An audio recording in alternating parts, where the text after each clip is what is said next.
Okay. Okay. Wait.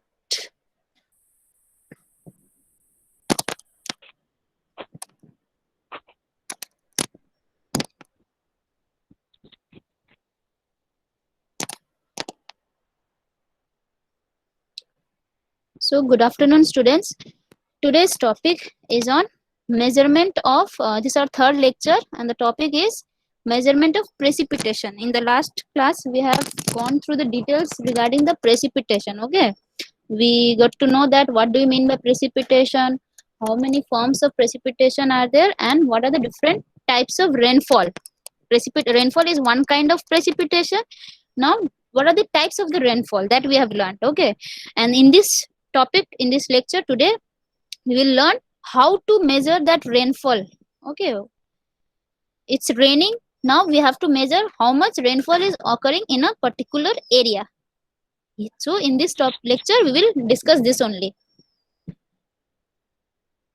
So the topic that will be covered in the sessions are how is precipitation measured. Here we can say precipitation means here rainfall. Okay, not other things like snow, hail, other things are also there. These are also the form of precipitation only, but here we are dealing with the rainfall only. Okay, rainfall measurement techniques, how we will measure it, what are the different measuring instruments. Okay, and under this measuring instrument, the most important measuring instrument is the rain gauge. You have heard about it. Now here you will get to know in more details what are the different types of rain gauge, how they look, and how they collect data. Okay, so types of rain gauges and installation also. We have to first we have to select the site, we have to select the location where we will place our rain gauge station, so that we can get not the exact but an accurate measurement which will replicate or which will represent the rainfall over that area. Okay, suppose एक area है उसमें कितना बारिश हो रहा है, ठीक है, उसको रिप्रेजेंट करेगा वो रेन गॉज में जितना भी मिलीमीटर रेनफॉल हम लोग मेजर कर रहे हैं, वो पूरा एरिया को रिप्रेजेंट करेगा कि हाँ इतना ऑन एवरेज सब एरिया में हुआ है बारिश बोल के, तो वो it should be accurate data. Okay, अगर कोई मिस मतलब थोड़ा क्या बोलते गलती की वजह से कुछ हुआ या ऐसा नहीं होना चाहिए, कि हमको थोड़ा एक्यूरेसी मेंटेन करना पड़ेगा. एक्यूरेसी नहीं भी हो सकता है, सम देयर में बी सम परमिसिबल अलाउएबल, ठीक है, कि इतना हम अलाउ कर सकते हैं एरर, ठीक है, उसको छोड़ के remaining it should be accurate. So उसके लिए भी हमको देखना फर्स्ट क्या है कि install, where we have to install our in which place we can install our rain gauge station, so that the data that we collect will give us the accurate value. Okay, so that's called the installation. The third topic is rain gauge density. As we all know, density means what? In a certain volume, what is the mass of that object within that volume. Okay, similarly here that volume is the total catchment area. Within the catchment area, how many rain gauge stations are to be installed, that will give you the rain gauge density. Okay, here I have already explained the definition, give you the definition. Suppose this is your area. Okay, so in that area this many number of rain gauge stations, suppose this is 1 2 3 like that, number of rain gauge stations are how many? 1 2 3 4 5 6 7 are there. Okay, so this is the density, rain gauge density of this area. Okay, now we have to calculate the optimum number. We should not provide as many as in rain gauge station, or we should not, neither we should give less number of rain gauge station. Okay, so there must be some optimization. ज्यादा भी नहीं देना है हमको फालतू में, right, या कम भी नहीं देना है. कम देने से हम लोग को एग्जैक्ट वैल्यू भी हमको पता नहीं चलेगा कि इस एरिया में कितना बारिश हुआ, वो हमको एग्जैक्ट वैल्यू नहीं मिलेगा. ठीक है, अप्रोक्सीमेट वैल्यू नहीं मिलेगा कम देने से भी. तो एक मेंटेन करना है हमको कि ऑप्टिमम नंबर कितना होना चाहिए इन दैट एरिया. सो उसी का कैलकुलेशन हम लोग आज करेंगे. ठीक है, आज ये मिस कर देंगे, ये मिसिंग रेनफॉल डाटा आज नहीं हो पाएगा, आज नहीं करेंगे, हम नेक्स्ट क्लास में करेंगे. ठीक है, तो उसका नेक्स्ट कंटिन्यूटी रहेगा इसी का. तो उसमें कुछ नहीं है कि कुछ डाटा मिस हो जाता है तो उसको हम कैसे रिकलेक्ट कर सकते हैं? हम लोग डाटा कलेक्ट करना भूल गए या मिस कर गए, सपोज इस वाले रीजन में हम डाटा कलेक्ट ही नहीं किए, मिस हो गया, लेकिन बाकी में हम बाकी क्षेत्रों में हम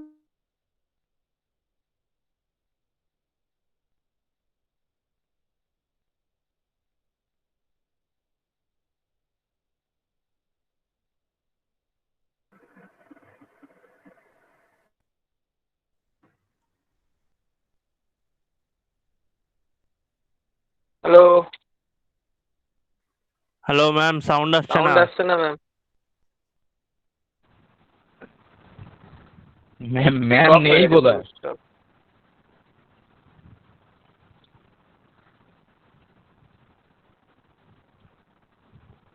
হ্যালো ম্যাম, মেসেজ কর ম্যাম। ম্যাম তো নেই। না ম্যাম কি আছে। করে আসছে ম্যাম? ম্যাম পড়িয়ে যাচ্ছে, এদিকে আমাদের এখানে আসছে না। সেটাই। এক মিনিট, মেসেজ করতে হবে। কি অবস্থা? ম্যাম কি কেউ মেসেজ করবে?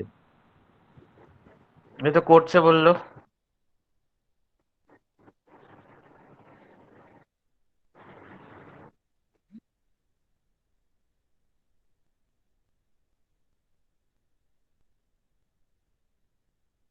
অ্যাপসের যে বাগ ফাগ আছে প্রচুর প্রবলেম।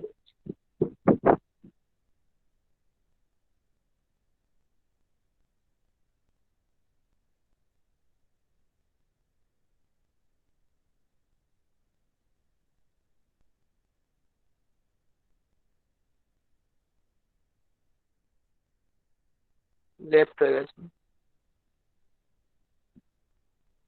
হ্যালো হ্যালো সাউন্ড তো আসছিল না। কখন গেল আবার?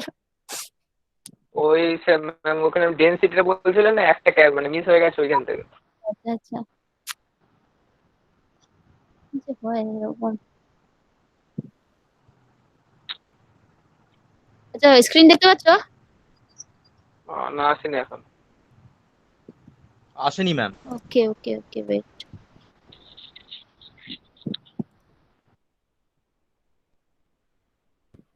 নাও। হ্যাঁ ma'am.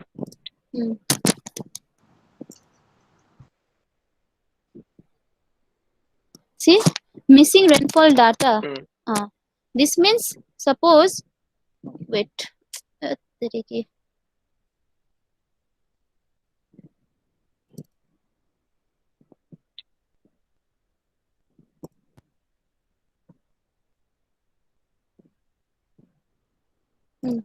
suppose this is your catchment area. Okay, suppose you collected some, you install some rain gauge station in this area. So these are how many? 1 2 3 4 5 6 number of installations are there. Okay, now by chance you missed one data. That means suppose you missed to collect data from this station, but you have collected other data.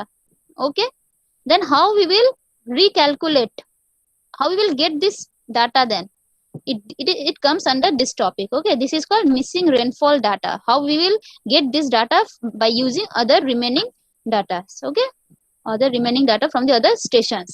So here we will calculate using some formulas which comes under this topic, missing rainfall data.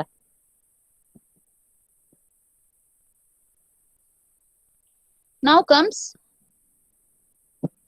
how the precipitation is measured. In general, our rain gauge, generally we measure using rain gauge. Okay, in general it looks like this. Suppose this is one measuring cylinder is there with the graduation in it, over it funnel is there. Okay, now rainfall will occur, then what happens? It falls under this funnel, then after through this funnel it will get collected in this bottle, in this jar, and there after some time you will get the reading. Suppose the rainfall that is collected, it shows reading about 15 centimeter. So in this way generally our rainfall measurement is conducted. Okay, we can measure rainfall depth. Okay, so it is expressed mainly in what? It is expressed mainly in depth of rainfall. Okay, water over an area, and it is measured in millimeter or centimeter. We have to consider the depth of the rainfall. Okay, this is one example of a rain gauge, how it looks. See, one funnel is there, one case is there, okay, one cylinder jar is there, and inside it one glass bottle will be there. Rainfall will occur from here, it will get collected in this jar. Okay, on the next day we have to collect this reading. We will take the volume of the water which is collected in this bottle in a measuring cylinder, and there we will get our reading. Okay, so this is the main concept of a rain gauge station. Now it is also known as, rain gauge is also known as eudometer, pluviometer and ombrometer. Okay, these are the different synonyms of the rain gauge. Now these are the different types of the rain gauge stations or the rain gauge. See, we will discuss about it in details. Okay, some has a graduation in it, some will have no graduation. Okay, we have to collect from the bottle, we have to measure it in the measuring cylinder separately. Okay, that type of rain gauge stations or that type of rain gauge is known as the non-recording type of rain gauge, and some instrument itself records the data. Okay, so those are known as recording type of the rain gauge. We will get to know later. Okay, now before starting the how to collect data, we must know where we have to place our rain gauge station. We should select the location, proper location where we will install our rain gauge station. Okay, we should see the obstructions first. There must be no obstruction near the rain gauge station. Why? Anyone? Why there should not be any obstruction near this rain gauge station? তাহলে বৃষ্টিটা পড়বে কি করে ma'am, মানে properly? Exactly. Right? Suppose this rain gauge station is here under this tree, then what happens? We will not get the exact amount of the water. Okay, it will be obstructed, intercepted. As I said yesterday, it will be intercepted, rainfall will be intercepted. So we should maintain some distance. Now as per the IS, it has as per the WMO, it has been said that this distance should be twice of the obstruction. Horizontal distance between any obstruction must be twice of this height of the obstruction. Okay, मतलब अगर इसका height h है, it may be building, it may be any other structure. यहाँ पे एक tree का example दिया. Suppose ये tree का height है h, then the distance between these two should be either 30 meter or twice of this height of the tree. Okay, same अगर fencing भी अगर दोगे इसके आसपास में, फेंसिंग जिससे सेपरेट हो जाए, बाकी उसमें कोई ना आ जाए, ठीक है, तो उसमें भी वही डिस्टेंस होना चाहिए कि it will be twice of the height of the fencing. उतना दूर हमको ये फेंसिंग देना पड़ेगा. ठीक है, और ऐसा जगह पर देना है जहाँ पे विंडी ना हो. मतलब कि क्या, अगर यहाँ से विंड आएगा, सपोज यहाँ से बारिश आ रहा था, ठीक है, अचानक से यहाँ पे हवा आ गया, तो क्या होगा, ये वाला उड़ के इस तरफ जाने का चांसेस हो सकता है अगर बहुत जोर से हवा आएगा तो. राइट, सो एग्जैक्ट अमाउंट इसमें नहीं गिरेगा. तो हमको ऐसा लोकेशन देखना है कि ये विंडी एरिया ना हो, और इसी के ऊपर ये डिपेंड करता है कि ये हाइट कितना रखना चाहिए. ठीक है, हाइट ऐसा होना चाहिए कि ये इतना ऊपर, सपोज बिल्डिंग के ऊपर तुम रेन गॉज प्लॉट इंस्टॉल कर दो, ऐसा भी नहीं होना चाहिए. ठीक है, या एकदम जमीन के नीचे, एकदम जमीन पे अटैच होके भी नहीं करना चाहिए. क्यों? अगर ये पूरा नीचे, जमीन के नीचे एकदम होगा, ठीक है, तो क्या हो जाएगा, यहाँ पे रेन ड्रॉप हो रहा है, ठीक है, यहाँ पे बारिश जम रहा है, तो स्प्लैश होके अल्टीमेटली क्या हो जाएगा, स्प्लैश होके वही यहाँ पे भी घुस सकता है अगर ये बहुत नीचे हुआ तो उसको भी प्रिवेंट करना है. तो और ज्यादा ऊपर भी नहीं देना, क्योंकि ऊपर भी देंगे तो ज्यादा, जितना ऊपर जाएंगे विंडी होता रहेगा. राइट, तो एग्जैक्ट अमाउंट भी यहाँ पे नहीं आएगा, तो एक मेंटेन करना है. तो वो बोल दिया कि अगर वैसा कुछ मेंटेन नहीं कर सकते तो at least 1 metre should be the height, it should be 1 meter above the ground. okay, ये होना चाहिए. so these are the different. हाँ, और एक है कि ये जो लेवल है, the level of the ground should be एकदम प्लेन और लेवल्ड होना चाहिए, मतलब कोई स्लोप्स नहीं होना चाहिए. ठीक है, should be level, कोई स्लोप वगैरह ये सब, ये जो बोला है स्लोप्स नहीं होना चाहिए. so these are the different installations. requirement. Okay, see here we can see how they are installed. यहाँ पे पूरा लेबल कर दिया है, ये ज्यादा ऊपर भी नहीं है ज्यादा नीचे भी नहीं है जमीन के, इसके आसपास में कंस्ट्रक्शन ऑब्स्ट्रक्शंस भी नहीं है, ठीक है। जितना भी अगर होगा भी तो उससे ट्वाइस डिस्टेंस में रखा गया है और ऐसे फेंसिंग दिया गया है, ठीक है। मैम कि 3 टेरेन के चलছে हाँ ছবিটাতে হ্যাঁ হ্যাঁ 3 টেরেন কে চড়তেন হ্যাঁ হ্যাঁ ওকে এটা দেখ এখন বলছি, ঠিক আছে, এটা ভালো করে আমি দেখাবো তোমাকে এটা কি জিনিসটা অ্যাকচুয়ালি। সি types of rain gauge, one is non recording as I already said कि वो रिकॉर्ड नहीं करेगा कितना बारिश हुआ कितना टाइम के लिए वो हुआ, कोई रिकॉर्ड नहीं करेगा, ठीक है। या कितना एक्यूमुलेट, एक होता है कि कितना बारिश हुआ क्यूमुलेटिव में भी कंसिडर कर सकते हैं, ठीक है। क्यूमुलेटिव मतलब 1 घंटा से कितना जमता जमता जा रहा है, एक होता है कि पर आवर में कितना हुआ, वैसा होता है यार थ्रू आउट द 24 आवर्स अगर बारिश होता रहेगा तो कितना एक्यूमुलेट हो गया। तो वो ऐसा टाइप को बोलते हैं जो ये सब डाटा देगा मेजरिंग के साथ डेप्थ के साथ बाकी डाटा भी देगा, उसको बोलते हैं रिकॉर्डिंग टाइप। उसमें सेल्फ रिकॉर्डिंग सिस्टम है और इसमें होगा कि सिर्फ वो कलेक्ट करके रहेगा, हमको बाहर जाके उसको मेजर करना पड़ेगा, उसको निकाल के मेजर करना पड़ेगा, ठीक है। So that's why it is called non recording. अब इसमें 2 टाइप है, एक है साइमंस रेन गॉज है और एक है इंडियन स्टैंडर्ड रेन गॉज। दोनों एक ही है, माइंड इट, ये दोनों सेम है लेकिन इसको मॉडिफाइड कर दिया है as per hour Indian condition, इसीलिए ये IS हो गया, इंडियन स्टैंडर्ड, ठीक है।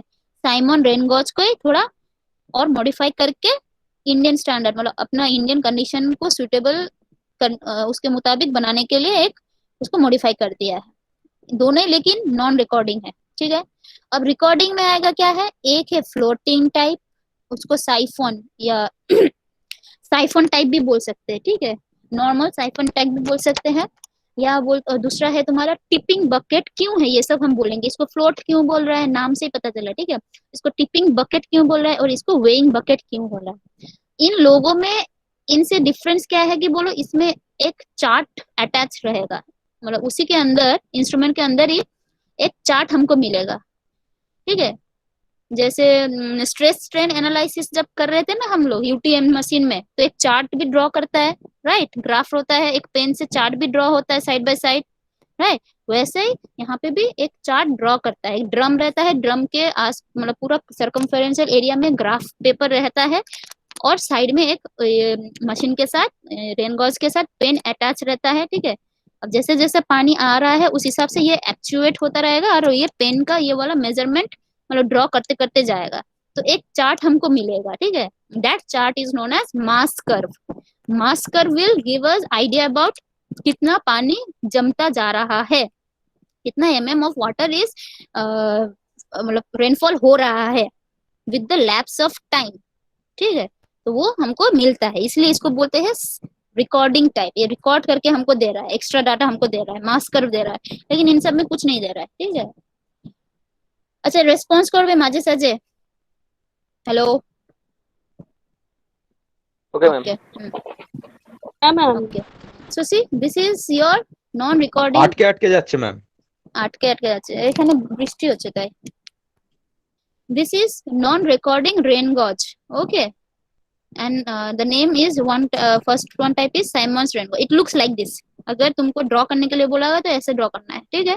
देखो एक सिलेंडर है, ठीक है, जो कि मेटल से बनता है, इसके ऊपर एक ओपनिंग रहेगा जो कि तुम्हारा ये फनल अटैच है उसके साथ, ठीक है, इसके साथ ही तुम्हारा फनल अटैच होगा, वो फनल जाएगा उसके ये सिलेंडर के अंदर, एक बोतल भी रहता है, उसी में तुम्हारा एक जार रहता है, उसी में पानी कलेक्ट होता रहता है, ठीक है। इन लोग का डायमेंशन थोड़ा याद रखना है, ये डायमेंशन क्यों, because it has been modified, हम बोले थे IS में मॉडिफाइड हो जा रहा है, तो ये सब डायमेंशन ही ऐसा ही रहेगा लेकिन डायमेंशन मॉडिफाइड हो जा रहा है वहां पे, ठीक है। जैसे ये बोतल कितना mm तक ले सकता है, अप टू 100 mm, सिर्फ 100 mm तक ही ये वाटर ले सकता है, ठीक है। लेकिन हम लोग के इंडिया में उससे कहीं ज्यादा मतलब बारिश होता है, राइट, तो इसीलिए ये बोतल का साइज को बढ़ा दिया, मतलब इसका जो कैपेसिटी है कितना कलेक्ट कर सकता है, इट हैज बीन इंक्रीज्ड। इसका है तुम्हारा अप टू 1 to 2 लीटर तक ये कलेक्ट कर सकता है, और इंडियन स्टैंडर्ड में वो मॉडिफाइड करके हो गया 2 से 10 लीटर तक कलेक्ट कर सकता है। ठीक है, ये हो गया है। इसका डायमेंशन देखो यहाँ पे 127, ठीक है, और ये वाला बेस थोड़ा बड़ा है, इसे 205 या 203 बोल सकते हैं। और ये जिसके ऊपर माउंट है, ये डायरेक्ट जमीन पे अटैच नहीं है। This is one cube, okay, this is one cylindrical, sorry this is one your concrete cube है, एक बेस रेडी किया है। ठीक है, उसके ऊपर ये स्टैंड किया गया है। बेस क्यों किया है? जिससे ये जमीन के ऊपर रहे, जमीन के नीचे ना रहे। ठीक है, so this is your foundation block.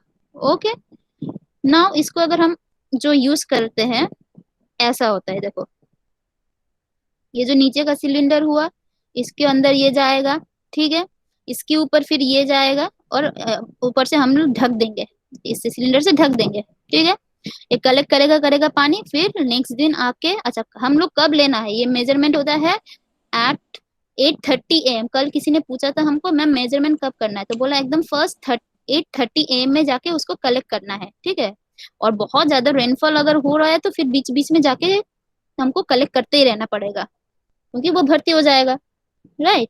तो this is the measuring cylinder. यहाँ पे कोई मेजरमेंट नहीं है, हमको यहाँ से डाल देना है पानी इसमें और मेजर करना है, इसलिए इसको नॉन रिकॉर्डिंग बोलते हैं, जो कि ऐसा दिखने में है। ठीक है, और ये जनरली यूज होता है, मोस्ट ऑफ द केसेस यही यूज करते हैं, मैक्सिमम यही यूज होता है। ठीक है, मेट्रोलॉजिकल डिपार्टमेंट यही यूज करते हैं, जैसे ये वाला दिख रहा है। ठीक है, it receives up to 100 mm of rainfall. Reading during heavy rainfall क्या है, यही बोला था, 3 to 4 टाइम्स इन डे करना ही पड़ेगा, and measured every day at first 8:30 AM। ठीक है, ऐसा होता है। देखो ये वाला हो गया, ठीक है, इसके अंदर ये जार था, यहाँ से पानी इसमें कलेक्ट कर देना है, और ये मेजरिंग सिलेंडर है, इससे हमको चल, इससे सिर्फ हमको क्या मिल रहा है, कितना डेप्थ ऑफ रेनफॉल हुआ है। Now this is your modified. ठीक है, ये पहले मेटल का था, अब उसमें ये फाइबर टाइप का हो गया है। ठीक है, यही है मॉडिफिकेशन। ये पहले छोटा था, अभी ये थोड़ा इसका कैपेसिटी बढ़ा दिया गया है। कितना बढ़ा दिया है, बोला है 2 से 4 लीटर, सॉरी 4 लीटर। ठीक है, क्रॉस सेक्शन भी बढ़ा दिया है 100 स्क्वायर सेंटीमीटर टू 200। ठीक है, और ये कितना मेजर कर सकता था, वो वाला मेजर कर सकता था अप टू 100 mm, मतलब छोटा था, राइट। अब ये वाला है 100 mm से भी ऊपर कर सकता है, कितना, अप टू 1000 mm। ठीक है, इसका भी वही प्रोसीजर है, एवरीडे हमको मेजर करना है 8:30 में। अब आते हैं रिकॉर्डिंग टाइप में। ठीक है, this is weighing bucket recording type. Weighing bucket क्यों है, ये सिलेंडर है, ठीक है, इसके एक वो है, इसके अंदर ये फनल, इसके ऊपर फनल दे दिया है, यहाँ पे बारिश होगा, एक बकेट है। ठीक है, और नीचे एक स्प्रिंग टाइप का वो है, जो कि वो इसके वेट की वजह से ये एक्चुएट होगा, मतलब दबता जाएगा।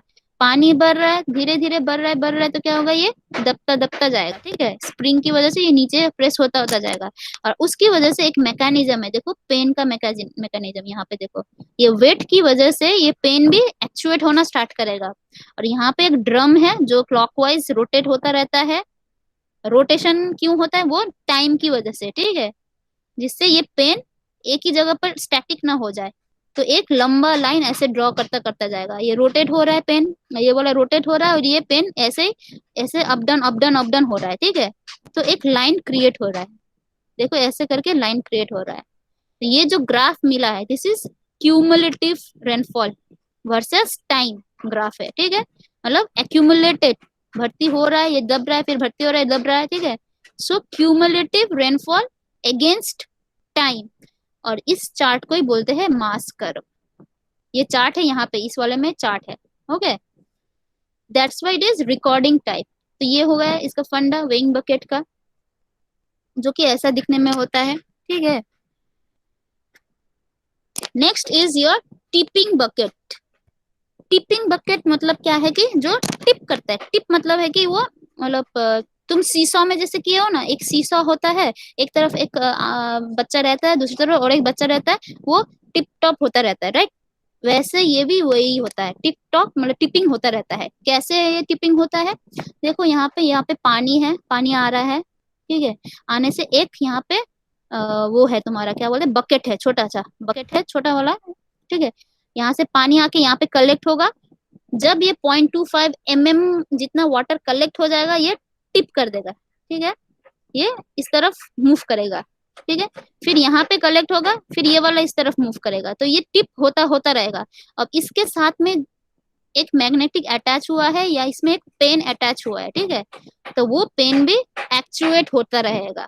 ठीक है, जैसे जैसे ये टिप होता रहेगा ये पेन भी एक्चुएट मतलब हिलता रहेगा, और उसकी वजह से सेम ऐसा ही कंडीशन में एक ग्राफ रहेगा, फिर वहां से ये पेन एक्चुएट होता रहे तो ये ग्राफ हमको मिल जाएगा, ऐसा ही ग्राफ। ठीक है, तो इसका मैकेनिज्म तुम देख सकते हो, ऐसे दिखने में है। देखो यहाँ पे फनल अटैच कर देना है, पानी आएगा ये बकेट में ऐड होगा, टिप टॉप करते रहेगा। ठीक है, और फिर जिसकी वजह से यहाँ पे मैकेनिज्म है ये वाला, ठीक है, तो उससे वो पेन एक्चुएट होता रहेगा। जैसे कि ये वाला देखो, ये टिप हो गया, ये वाला एक्चुएट हो रहा है, यहाँ पे रीडिंग हो रहा है, सॉरी ये देखो, ओहो ये बताओ, देखो कलेक्ट हो रहा है, ठीक है, ये टिप कर रहा है, तो उसके साथ जो मैकेनिस्टिक करके ये जो एक पेन अटैच किया रहेगा वो भी मूव करता रहेगा और हमको ग्राफ मिलता रहेगा। So this is your tipping bucket rain gauge. तो ये भी क्या है, सेल्फ रिकॉर्डिंग है, ये भी हमको एक मास कर्व दे रहा है, खुद ही रिकॉर्ड हो जा रहा है कितना पानी भरता जा रहा है। ठीक है, so this is your tipping bucket. The third one is your natural siphon और फ्लोटिंग, इसीलिए इसका नाम टिपिंग है, वहां पे वेट की वजह से एक्चुएट हो रहा था, वेइंग हो गया, अब ये फ्लोट करेगा इसलिए इसको फ्लोटिंग बोला है। देखो यहाँ पे भी एक ग्राफ दिया गया है, ठीक, और ये वाला एक पेन है, दिस इज योर पेन, यहाँ पे पेन रहेगा, ये ग्राफ है। ठीक है, अब बारिश यहाँ से कलेक्ट हो रहा है, होता होता जाएगा, ठीक है, ये फ्लोइंग मतलब फ्लोट करेगा, ये वाला हल्का चीज से बना है तो ये फ्लोट करेगा। अब पानी जैसे जैसे कलेक्ट होता होता जाएगा नीचे, तो ये भी ऊपर की तरफ मूव होता होता जाएगा। ठीक है, तो मूव होने से क्या हो रहा है, देखो ये पेन भी अब मूव होता होता जाएगा ऊपर। ठीक है, ऊपर मूव होके जाएगा, तो ये एक लाइन ड्रॉ करते करते जाएगा, ये और ये वाला रोटेट होता रहा है, ड्रम भी रोटेट हो रहा है, तुम्हारा पेन भी ऊपर की तरफ जा रहा है, तो डायग्राम कैसा होगा, ऐसा मूव करते करते जाएगा। राइट, अब क्या हो जाएगा कि इतना बारिश कलेक्ट हो गया, सपोज पानी यहाँ पे पहुंचा है, अब ये क्या ऊपर उठ के एकदम चला जाएगा, नहीं, तो इस वाले इफेक्ट से यहाँ पे और एक चैम्बर है, तो साइफोनिक मोशन होना स्टार्ट करेगा, साइफोनिक मैकेनिज्म स्टार्ट करेगा, जिससे क्या हो जाएगा कि जितना भी पानी था वो सक होके अब यहाँ से होके तुम्हारा ड्रेन आउट हो जाएगा। ठीक है, तो ये पानी का लेवल फिर से घट जाएगा। ठीक है, तो फिर से घटने की वजह से ये पेन फिर से नीचे आएगा, और फिर से ये पानी भरेगा, फिर ऊपर जाएगा, फिर ये ऊपर पहुंच जाएगा। So it will give like this, ऐसे हम लोग का ये ग्राफ ड्रॉ होता होता जाएगा। देखो ये पानी मेजर भी कर रहा है तुम्हारा, ये विथ टाइम रोटेट भी हो रहा है, तो ये यहाँ पे इस डायरेक्शन में टाइम है और इस डायरेक्शन में तुम्हारा है ग्राफ, क्या बोलते हैं, एक्यूमुलेटेड रेनफॉल ग्राफ। ओके, तो दोनों को मिलाकर जो मास जो कर्व मिलता है उसको बोलते हैं मास कर्व। ये सब तुम लोग को बहुत बाद में यूज करेंगे, हम लोग जब डिटेल्स में जाएंगे तो मास कर्व बहुत कहाँ पे यूज हो रहा है ये हमको पता चलेगा। ठीक है, so it looks like this, ऐसा एक ड्रम है। ठीक है, यहाँ से एक पेन होगा, जैसे भरता ये देखो यहाँ से भरता भरता जाएगा तो ये हो जाएगा, और यहाँ पे साइफोनिक इफेक्ट है, तो ये फ्लोट इसीलिए बोल रहा है, ये फ्लोट हो रहा है, इसलिए ये फ्लोट होने की वजह से ये पेन एक्चुएट हो रहा है, इसलिए इसको नाम है floating type rain gauge. Clear, तो ये 3 टाइप का रेन गॉज हो गया। ठीक है, मतलब रिकॉर्डिंग, नॉन रिकॉर्डिंग है साइफोन और इंडियन स्टैंडर्ड, रिकॉर्डिंग है tipping bucket, weighing bucket and your floating bucket. Okay, floating मतलब नेचुरल साइफोन, फ्लोटिंग या नेचुरल साइफोन। अब आते हैं हम लोग का थर्ड टॉपिक जो है कि रेन गॉज डेंसिटी। अच्छा সবাই আছো তো? Hello, yes ma'am. Okay okay, हाँ, रेन गॉज डेंसिटी का मतलब क्या बोले थे हम बोले थे वही एक एरिया है, कैचमेंट एरिया है। ठीक है, इसमें जितना सारा तुम्हारा नंबर ऑफ रेन गॉज है, ठीक है, divided by area will give you the rain gauge density. Okay, इसको बोलते हैं रेन गॉज डेंसिटी। अब as per IS this one 4896 different rain gauge density value दिया गया है depending upon the type of the catchment. ठीक है, अगर प्लेन फ्लैट कैचमेंट है तो बोला है एक रेन गॉज रहेगा कितना एरिया के लिए, 520 स्क्वायर किलोमीटर के लिए। ठीक है, दूसरा क्या बोला है, अगर एलिवेटेड अबव 100 mm, मतलब थोड़ा ऊंचाई में है वो वाला एलिवेशन, ठीक है। तो एक रेन गॉज स्टेशन के लिए कितना एरिया कवर करेगा, 260 टू 390। अब हिली एरिया में क्या हो जाएगा, और कम होता होता जाएगा, मतलब हमको कन्फाइन होते जाना है, जितना एलिवेशन बढ़ेगा कन्फाइन होते जाएंगे, मतलब उतना तुम लोग का रेनफॉल डाटा भी अनइवन होगा। तो हम लोग को ज्यादा नंबर ऑफ स्टेशन इंस्टॉल करते जाना है जैसे एलिवेशन बढ़ेगा। इसका मतलब क्या है, सपोज ये 500 520 एरिया था तो उसमें एक रेन गॉज स्टेशन इनफ था, ठीक है, फॉर प्लेन। अभी दूसरा क्या है कि अब छोटा सा है, 260 है तुम्हारा नॉर्मल एलिवेटेड एरिया ऑफ 1000 के लिए एक है, ठीक है। अब माउंटेन में और एरिया हम कम कर दिए है, उसके लिए कितना बोला, 130 के लिए, 130 स्क्वायर किलोमीटर के लिए एक रेन गॉज स्टेशन है। तो जैसे जैसे हिल की तरफ जा रहे हैं हम अपना ये कन्फाइनमेंट कमाते जा रहे हैं, ठीक है, ये एरिया कमता जा रहा है।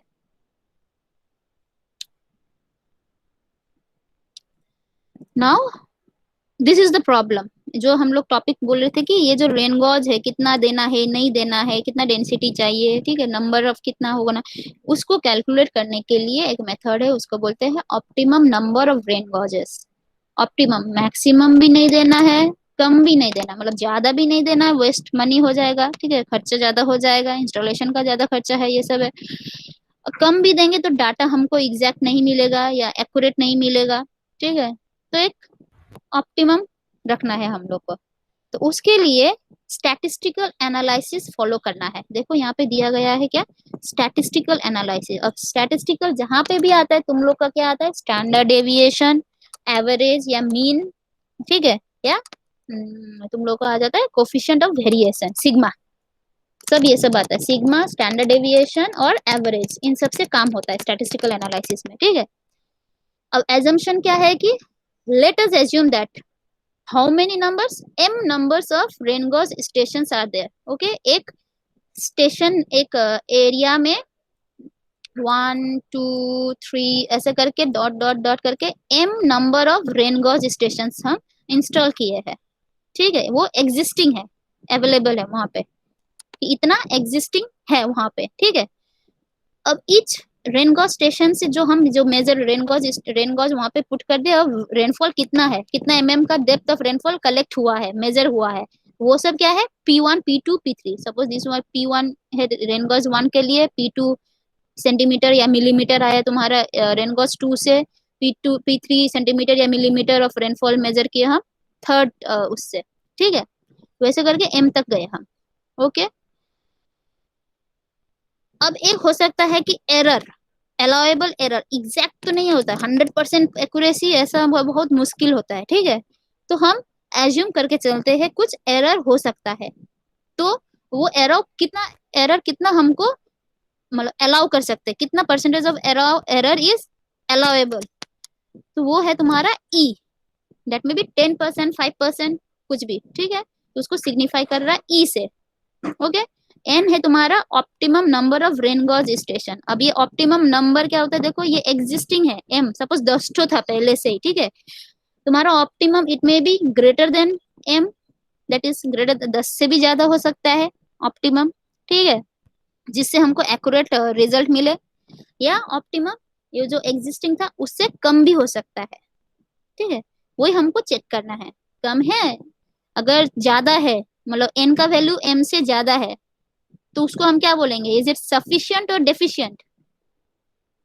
The optimum number of rain gauge station N is greater than the existing rain gauge station, उसका वैल्यू ग्रेटर आया है, एग्जिस्टिंग सपोज एग्जिस्टिंग 10 तो था, ठीक है, लेकिन तुम्हारा ऑप्टिमम चाहिए था 15, ठीक है, तो ये डेफिशिएंट है कि सफिशिएंट है, ये रेन गॉज स्टेशन जो ऑलरेडी था deficient ma'am. deficient, that means we have to add more number of stations to get the optimum value, right। अगर उल्टा होगा तो उसको बोलेंगे हम sufficient। 10 तो था ऑलरेडी, लेकिन कैलकुलेशन करके हम देख रहे थे कि सिर्फ 8 से हो जाता, ऑप्टिमम 8 है, तो वो sufficient है, इनफैक्ट एक्सेस भी है, ठीक है। तो ये सब क्लियर है ना, ये 4 पॉइंट क्लियर है, तो अब उसके बाद ही हम नेक्स्ट स्टेप में जाएंगे, नहीं तो ये क्लियर नहीं होने से समझ में नहीं आएगा, ठीक है। m नंबर है तुम्हारा ऑलरेडी जो एग्जिस्टिंग है, p ये सब p सफिक्स 1 जो भी है, pi इसको बोल सकते हैं, pi भी बोल सकते हैं, P1 P2 P3 pi, ठीक है, वेयर I इक्वल्स टू है 1 to m। तो P है तुम्हारा रेनफॉल या precipitation measured from that station, okay. N है ऑप्टिमम और E है error. Now let us go to the steps.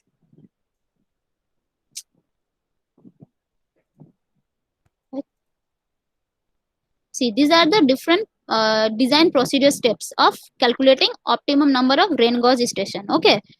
तो क्या है, फर्स्ट स्टेप है, हम बोले थे ये स्टैटिस्टिकल एनालिसिस होगा तो हमको स्टैंडर्ड डेविएशन, एवरेज वैल्यू और सिग्मा मतलब जो कोफिशिएंट ऑफ वेरिएशन सब हमको चाहिए, ठीक है, सब हमको कैलकुलेट करना है। तो सबका फॉर्मूला तो एक ही रहेगा। तो बोल दिया गया कि find mean of the rainfall data, okay, that is P average, mean और पी एवरेज, या कुछ कुछ प्रॉब्लम या बुक्स में ये पी बार भी दिया रहता है, ठीक है। सो पी बार और P average is equals to क्या है, एवरेज करना है, बस जो भी डाटा था P1 P2 सबको एवरेज कर दो, तो एक वैल्यू, ये स्टेप ओवर, ठीक है। सेकंड स्टेप क्या है, फाइंड स्टैंडर्ड डेविएशन। अच्छा please mute your mic, okay, hello, mute करो। Step 2 is to determine standard deviation, sigma, जिससे डिनोट करते हैं सिग्मा। इसका फॉर्मूला क्या है ये शायद तुम लोग देख चुके हो, this under root summation of P I minus P average, मतलब कुछ नहीं, P I suppose P1 minus P average, ठीक है, का square plus P2 minus P average का स्क्वायर, ऐसे करते करते जाना PM तक, सबको सम कर दो, फिर divided by m is the existing number of your rain gauge stations -1, अगर 10 है तो 10 - 1, ठीक है। सो P1 to P10 तक करना है, ये P1 minus P average square plus P2 minus P average square, ऐसा करना, ठीक है। तो इससे तुम्हारा स्टैंडर्ड डेविएशन भी निकल आएगा। Now let us go to the third step. Third step क्या बोलते हैं, कोफिशिएंट ऑफ वेरिएशन। तुम्हारा पी एवरेज निकल गया, सिग्मा निकल गया, ठीक है, स्टैंडर्ड डेविएशन निकल गया। Now this is the coefficient of variation का ये फॉर्मूला, तो जो भी आएगा वो परसेंटेज में आएगा, ठीक है। फोर्थ स्टेप है क्या, find the optimum number of stations, rain gauge stations, ठीक है, for given allowable percentage error, मतलब जो दिया रहेगा एरर उसके लिए number of optimum rain gauge, मतलब एरर मतलब है कि हम अलाउ कर रहे हैं कि इतना परसेंटेज एरर हो सकता है, 5%, अब वो वेरी करता है, ठीक है, कभी 10% या 20% भी हो सकता है। तो for that particular error number of stations कितना होना चाहिए, ऑप्टिमम नंबर कितना होना चाहिए, वो भी वेरी करेगा, ठीक है। तो इसीलिए ये ई का वैल्यू अगर दिया रहेगा तो यहाँ पे पुट कर दिया हम, CV/E whole square will give you the number of optimum rain gauge station, okay. अब चेक करना है, जैसे हम बोले थे अगर ज्यादा आ रहा है मतलब वो डेफिशिएंट है, जैसे तुम लोग सबने बोला, अगर कम आ रहा है तो वो सफिशिएंट है, ठीक है। अगर डेफिशिएंट हो गया तो थोड़ा प्रॉब्लम है ना, अगर ज्यादा भी मतलब जो ऑप्टिमम 10 तो एग्जिस्टिंग 10 तो था, लेकिन हम लोग का ऑप्टिमम चाहिए सिर्फ नॉट हो, मतलब एक ही एक्स्ट्रा है, लेकिन उससे कोई प्रॉब्लम नहीं होगा, ठीक है, सफिशिएंट है, data will be okay with certain percentage of error, okay. लेकिन अगर ये डेफिशिएंट होगा तो क्या होगा, भूल भाल रीडिंग आना स्टार्ट हो जाएगा, एरर भी है और डेफिशिएंट भी है तो और ज्यादा वो हो जाएगा एरर, ठीक है। तो क्या करेंगे हम, अब एक्स्ट्रा जो चाहिए वो हम वहाँ पे इंस्टॉल कर देंगे। अगर तुम्हारा नंबर ऑफ स्टेशन कितना था, 10 था, ऑप्टिमम आ गया तुम्हारा 12, तो मतलब 2 और स्टेशन हमको वहाँ पे ऐड कर देना है। So this is the sixth step which is find the additional number of rain gauges which is given by n-m, ठीक है। और एरर कितना होगा और एक्यूरेसी कितना होगा उसका, तो अगर तुम्हारा एरर है 10% तो एक्यूरेसी इज व्हाट 90%। कैसे आया 100 - 10, तो वही यहाँ पे किया है। कभी कभार ये भी पूछ सकता है, find the accuracy also, okay. So यही स्टेप है, बस ये 6 स्टेप है। फर्स्ट एवरेज निकालो, स्टैंडर्ड डेविएशन निकालो, फिर CV निकालो, फिर using CV and E find N, फिर अगर ज्यादा आ रहा है तो फिर करेंगे एक्स्ट्रा कितना लगेगा वो निकालो, और percentage accuracy. Clear? Okay, so can we solve a problem? Yes ma'am.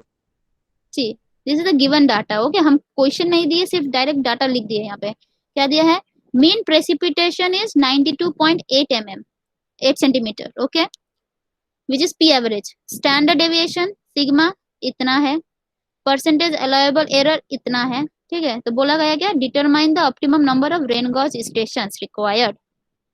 तो कैलकुलेट करके बोलो कितना आएगा.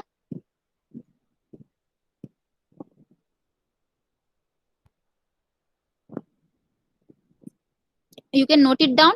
P average is 92.8. ठीक है, लिखो अभी. P average is 92.8 centimeter. Okay. Sigma is 30.7 centimeter. Okay. E is 10%.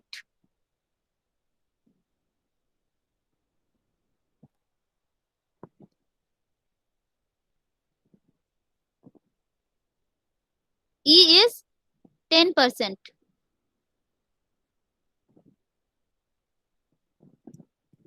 So determine the N, that is optimum number of rain gauge stations.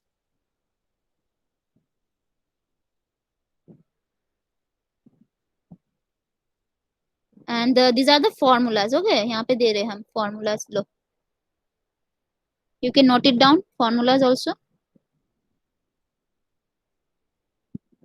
Ma'am বলছি সিবিটা হচ্ছে 33.08%। হ্যাঁ হ্যাঁ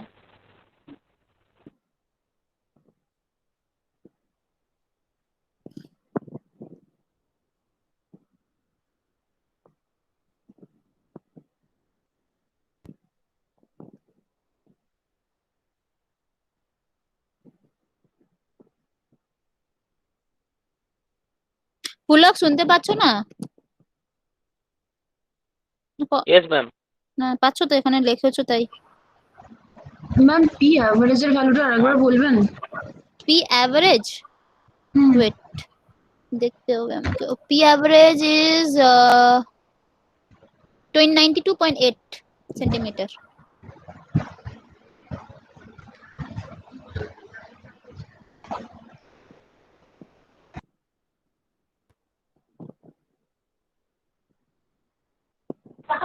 ম্যাম এটা হচ্ছে 10.94%। हाँ, so approximately it is 11, ठीक है ना?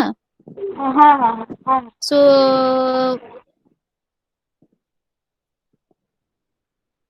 तो यहाँ पे सिर्फ बोला गया है only to determine the N, और कुछ नहीं बोला गया है, तो दैट मच। ओके, अप्रॉक्स 11 आ रहा है, देखो सबका।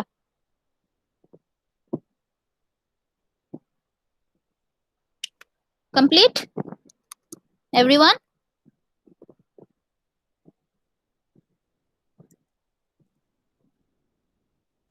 Yes, ma'am. Okay, now let us go to the second problem. ये वाला थोड़ा बड़ा टाइप का प्रॉब्लम है। Okay, you have everyone noted down, right, these formulas and all?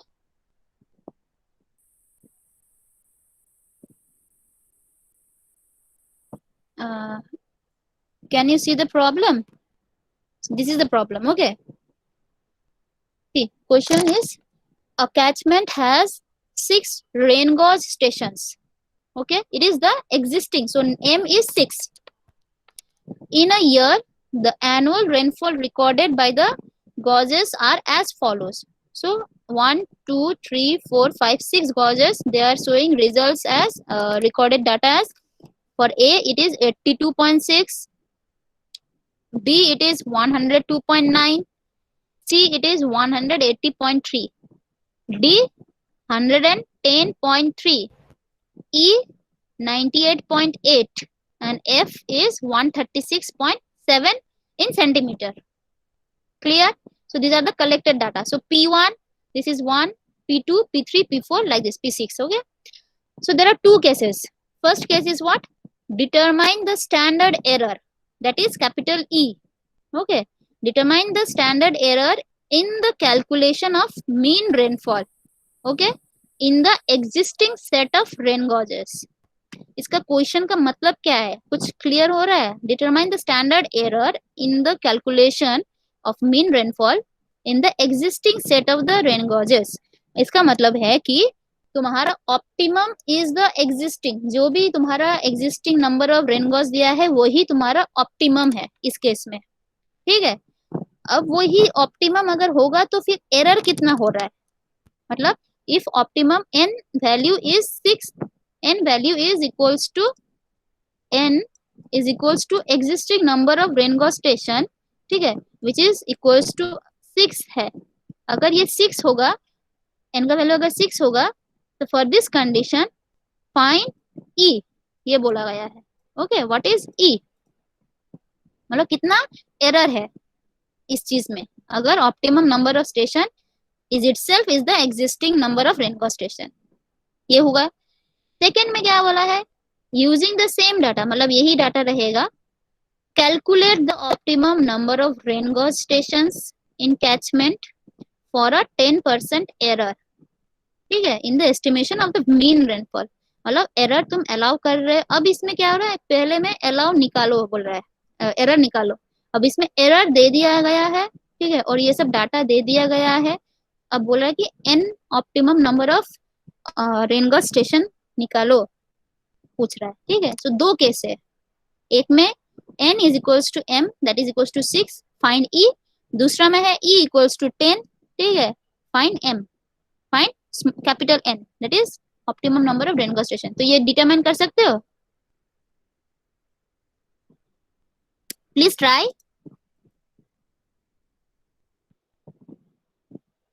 See, this is the ma'am question क्या? question. This is the question. हाँ ठीक है मैम। दो केस है, ठीक है, दो केस के लिए बोला गया है। एक में बोला गया है कि existing set of rain gauge station को ही तुम ऑप्टिमम पकड़ के ई का वैल्यू निकालो, दूसरा में बोला गया है ई का वैल्यू अगर इतना है तो फिर ऑप्टिमम नंबर कितना होना चाहिए।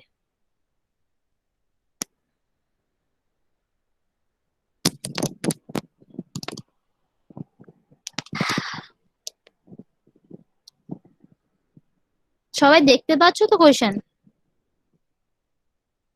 Pulak and all? Yes, ma'am. Yes, ma'am. আর কোশ্চেনটা is it clear? Yes, ma'am. Okay,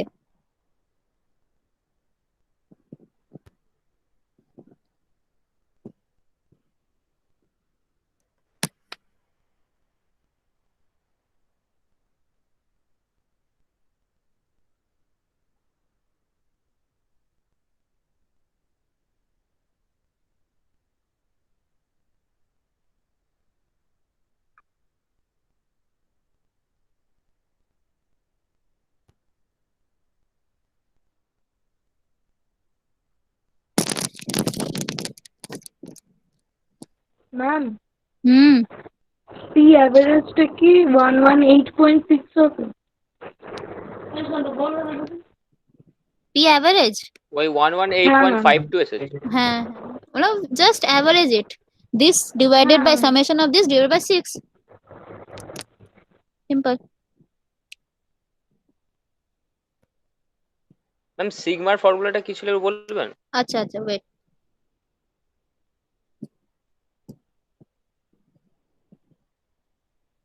see this is the formula, this is pi minus p average whole square summation. Okay, this will be summation, so p1 minus p average square plus p2 minus p average whole square plus p3 minus p average whole square till pm. Okay, সিগমাটা কি 35.09? I have to 35.09 দেখতে হবে, দাঁড়াও, হ্যাঁ হ্যাঁ 35.09 or 03।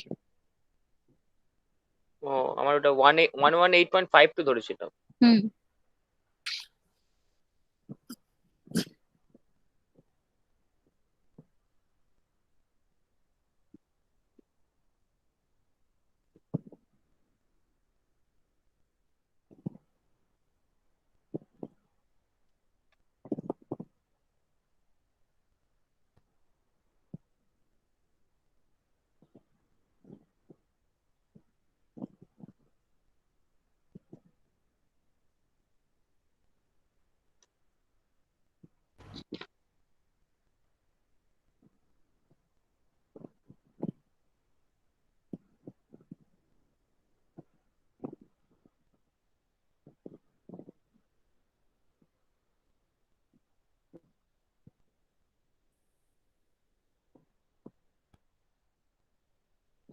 P average is 118.6, okay, but 118 something Okay. approx, okay.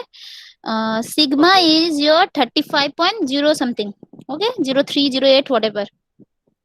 Your CV Okay. will be 29.53%, ঠিক আছে। okay, and capital E will be 12 point approx, okay, 12.1%. Hmm. Okay, so for the first case your E value is approx 12%. If you consider that number of optimum number of gauges as 6 itself, and for second your N will be approximate 13, okay, 12 point something, so approximately 13 per second, second case. Second case ma'am এররটা কত বলেছিল? 10%. 10%।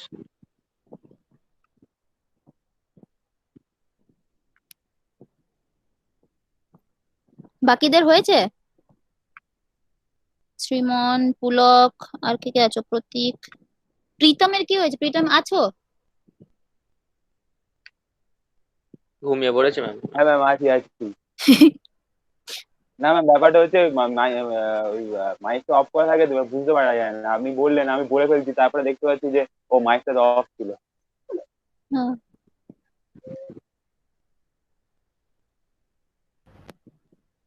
হয়ে গেলে বলো, ঠিক আছে? আজকে অবধি থাক তাহলে। Okay ma'am. See here, I will show ma'am এররটা 10% মানে কি 10 বসাবো না 10/100 বসাতে হবে? 10 percentage, 10. Okay. Not 10/100. See this one, okay? This is your solution.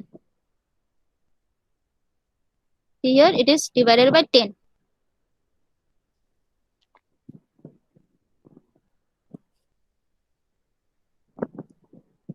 সাগনি কি আছো? ও শুনতে পাচ্ছ না বললো।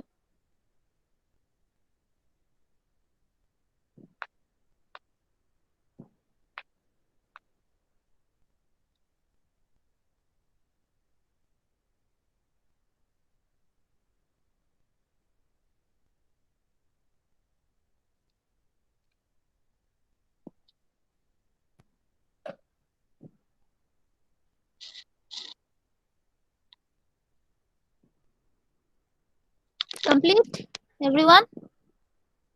হ্যাঁ ম্যাম এটা কম। Acha. So this much, okay? And I will try to give one assignment type, okay, on this topic only, on this optimum number of gauges. It will be little bit broader, not like this, not easy like this, but you can solve it if your concept is clear. Ma'am একটু die ছিল ma'am. Second কেসে আপনি সিবির ভ্যালুটা কত বসিয়েছেন? CV তো তুমি calculate করেছো তো, আই মিন দেওয়া আছে না সিভি কত দেওয়া ছিল? আমরা সলিউশনে আপনি বসিয়েছেন। ও এটা সলিউশনে ভুল আছে, সরি সরি সরি। ওটাই বলছিলাম ম্যাম। হ্যাঁ sorry. It will be CV will be it's given as 29.53 হবে। 29.5. Yes. 29.5 by 10. So how much it's coming? Answer? 8.72. Aha. 8.72. 72. Okay. So see here, 8.72 means approximately it is 9. Okay. So here n is greater than your existing rain gauge station, which is 6. So our data is number of rain gauge station is sufficient or deficient? Deficient. So we have to give more rain gauge stations. Okay, install more rain gauge station. How many? 9 minus 6, 3. So in that way also they may ask what are the number of the extra rain gauge station that you must add. Okay. Okay, thank you. This much for today. Any doubt till now? No ma'am. No ma'am. Sure. No ma'am. Okay. Okay, then যারা interrupt হয়েছিল মাঝখানে, ওকে sorry, তারা ভিডিওটা দেখতে পারে। ওকে।